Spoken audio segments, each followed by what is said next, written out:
All right, this video is for a 2026 KTM SXF 250 Factory Edition air filter.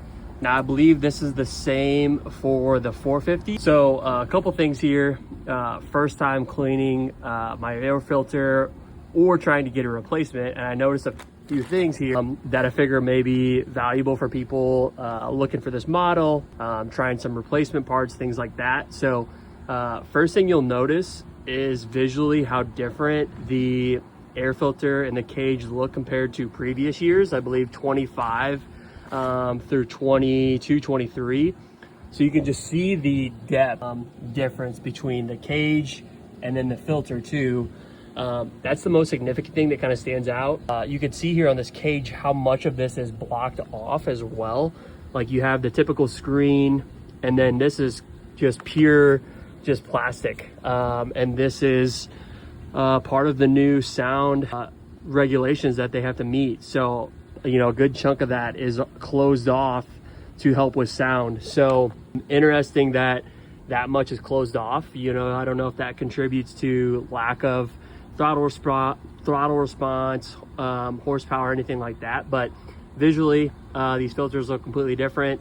And the big thing here that I noticed is I just swung by my local parts store, and we were looking at the computer to see, you know, if the previous models would fit on the 2026 Factory Edition, which by book, by Parts Unlimited, the part number actually comes back, replacement part 191U. It actually said it was for 2026. However, a couple things, a visual test, obviously this is in the bag, but you can see just the visually how much different the filter is, the depth on this compared to previous years.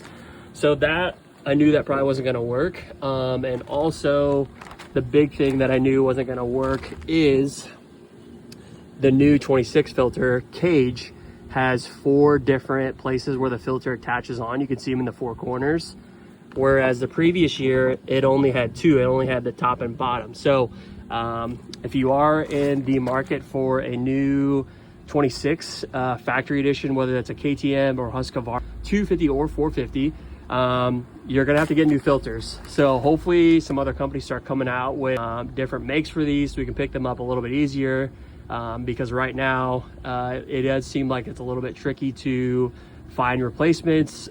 Even OEM with Twin Air, these things are just not readily available. So have to use a good old Maxima air filter cleaner and just clean the one that I have until some other things kind of start popping up.